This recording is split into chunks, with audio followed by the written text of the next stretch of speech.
Hi friends, எல்லாருக்கும் வணக்கம். இன்றைக்கி என்ன பார்க்க போகிறோம்னு பார்த்தீங்கன்னா, உளுந்தங்களி வீட்டில் ரொம்ப ஈஸியாக சிம்பிளாக செய்யலாங்க. பேச்சுலர் கூட செஞ்சிடலாம். இது உடம்புக்கு ஹெல்த்துக்கு ரொம்ப நல்லது. பெண்கள்லேருந்து ஆண்கள்லேருந்து குழந்தைகள் வரை எல்லாருக்கும் ரொம்ப நல்லது. ஸோ எப்படி செய்யலான்னு பார்க்கலாம். நம்ம அம்மிஷா சேனலுக்கு உங்கள் எல்லாருமே வரவேற்கிறேன். இதுக்கு நம்ம சேனல் சப்ஸ்கிரைப்னா கண்டிப்பாக சப்ஸ்கிரைப் பண்ணுங்கள். அதுக்கு தேவையான பொருட்கள் பார்த்தீங்கன்னா, கருப்பு உளுந்து வந்து 750 கிராம், சம்பா பச்சரிசி 250 கிராம், இந்த ரெண்டையும் சேர்த்து மிஷினில் கொண்டு நல்லா பவுடராக திரித்து வாங்கி வச்சுக்கோங்க. அதுக்கப்புறம் நல்லெண்ணெய் 200 கிராம், கருப்பட்டி 200 கிராம், இதான் வந்து தேவையான பொருட்கள். இதை எப்படி செய்யலான்னு பார்த்துடலாம். ரொம்ப சிம்பிளாக ஈஸியாக செஞ்சிடலாங்க. ஒரு வானிலையில் 400 கிராம் அளவு தண்ணி வச்சுக்கோங்க. தண்ணியில் வந்து நம்ம வந்து லைட்டாக தண்ணி சூடாகும். கருப்பட்டி வந்து 200 கிராம் சொன்னாலும் சின்ன சின்ன பீஸாக உடச்சி நல்லா கரைஞ்சி வரணும். ஸோ அதுக்காக உடச்சி போட்டு தண்ணியை நம்ம நல்லா காய விடுறோம், கருப்பட்டி கரையிற அளவுக்கு. இது வந்து பெண்களுக்கு ரொம்ப நல்லது. பெண்கள் வந்து வயதிற்கு வந்தோடனே அவங்களுக்கு வந்து இந்த களி செஞ்சு கொடுப்பாங்க. கருப்பை வளர்ச்சி இருக்கும். அவங்களுக்கு அந்த பலம், போன்ஸு, அந்த இடுப்பு எலும்புகள், நரம்புகள் அதெல்லாம் வந்து நல்லா பலம் கொடுக்கணும். முதுகு வலி வரக்கூடாது, அதுக்கெலாம் செஞ்சு கொடுப்பாங்க. பசங்களுமே இதை வந்து குழந்தைங்கள் சாப்பிடும் போது நல்லா ஓடி ஆடி விளையாடும் போது கை கால் வந்து திடகாத்திரமாக இருக்கும், எலும்பு வந்து நல்லா இருக்கும் உங்களுக்கு. ஸோ இந்த களி வந்து கிராம சைடில் அடிக்கடி கிண்டுவாங்கங்க. அது மட்டும் இல்லை, வந்து அடிக்கடி நமக்கு வந்து கை கால் வலி வருது, உளைச்சல் ஏதாட்டும் கட்டி வீங்குது, அந்த மாதிரி இதெல்லாம் வந்து இந்த போன்ஸ் வந்து ரொம்ப ஸ்ட்ராங்காக இருக்கும். உங்களுக்கு இப்படி களி செஞ்சு சாப்பிடும்போது அது அந்த மாதிரி இதெல்லாம் வராது உங்களுக்கு.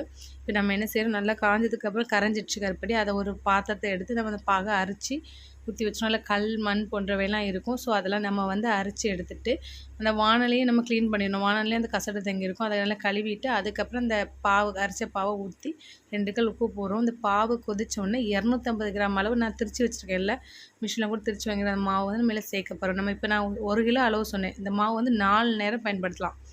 4 முறை வந்து உங்களுக்கு களிக்கிண்ட யூஸ் ஆகும். இப்போ 250 கிராம் அளவு தான் எடுத்து மாவு களிக்கின்றோம்.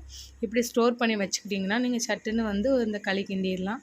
குழந்தைகள் லீவ் டேஸில் கிண்டலாம். அவங்க விருப்பப்பட்டு சாப்பிடுவாங்க. டேஸ்ட்டும் ரொம்ப நல்லாயிருக்கும், உடம்புக்கும் ரொம்ப நல்லது. காலையில் இதே மாதிரி நீங்கள் செஞ்சு கொடுத்தீங்கன்னா அவங்க விளையாடும்போது நல்லா டைஜஸ்ட் ஆகி உங்களுக்கு உடம்போடு நல்லா சேர்த்து அவங்க உடம்பு வந்து நல்லா ஹெல்த்து வந்து நல்ல ஆரோக்கியமாக இருக்கும் உங்களுக்கு. முதல்ல வந்து 200 கிராம் மாவு சேர்த்து நல்லா கிளறி எடுத்துக்கிட்டு அதுக்கப்புறமா அதில் 50 கிராம் மாவு மீதி இருக்க சேர்த்து நல்லா ஒன்போல் மிக்ஸ் பண்ணுறேன். அதுக்கப்புறம் நம்ம 200 ml நல்லெண்ணெய் சொல்லியிருக்கோம் பார்த்தீங்கன்னா, அதை ஊற்றி கிளறணும். நமக்கு பாவு கொதிச்சோடனே நம்ம அடுப்பை வந்து சிம்மில் வச்சுட்டு அதுக்கப்புறம் மாவை போட்டு நம்ம கிளறணும். இப்போ ஃபுல்லாக சிம்மில் தாங்க வச்சுருக்கேன். பாவு கொதிச்சோடனே நீங்கள் அடுப்பை சிம்மில் வச்சுருங்க. வச்சு இதுபோல் நல்லா கிளறிட்டு வாங்க. அந்த 200 ml எண்ணெயும் நல்லா கொஞ்சம் கொஞ்சமாக ஊற்றி உங்களுக்கு நல்ல பாவு வந்து எல்லாமே மாவு எல்லாமே நல்லா வெந்து வரும். வெந்து உங்களுக்கு அந்த நல்லெண்ணெய்லாம் ஊற்றி நல்லா கிளறி எடுத்துருங்க. இப்படி நம்ம களி கிண்டி சாப்பிடும்போது இந்த மூளை வியாதி இப்படி போன்ற வியாதிகள்லாம் வந்து வரவே வராதுங்க. ஸோ நல்லா கிண்டியாச்சு. இப்போ ஆற விட்டுருக்கேன். கொஞ்சம் ஆறினோடனே லைட்டாக வெதுன்னு சூடில் ஒரு பாத்திரத்தை நல்லெண்ணெய் நல்லா தடவிக்கங்க. அதுக்கப்புறமா அந்த நல்லெண்ணெயை ஊற்றி சின்ன சின்ன உருண்டைகள்லாம் நம்ம வந்து அந்த இதை பிடிச்சி பாத்திரத்தில் வச்சுக்கணும். அவ்வளோதாங்க, நம்ம களி ரெடி ஆகிடுச்சு.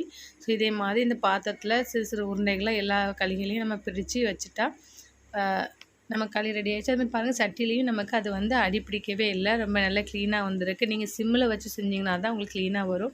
இப்படி செஞ்சு பெரியவர்கள்லேருந்து சிறியவர்கள் வந்து சாப்பிடும்போது உடம்பு ரொம்பவே ஹெல்த்தாக இருக்கும். உங்களுக்கு எலும்பு நரம்பு மண்டல பிரச்சனை, கருப்பட்டி வந்ததுன்னா ரத்தத்தை வந்து சுத்திகரிக்கிறதுக்கு பயன்படுது. அப்புறம் கர்ப்பப்பை நோய்கள் எல்லாத்துக்குமே ஒரு சிறந்த தீர்வாக இருக்கும். இப்படி உணவோடு சேர்த்து செஞ்சு சாப்பிட்டு பாருங்கள், ரொம்பவே டேஸ்ட்டாக இருக்கும்.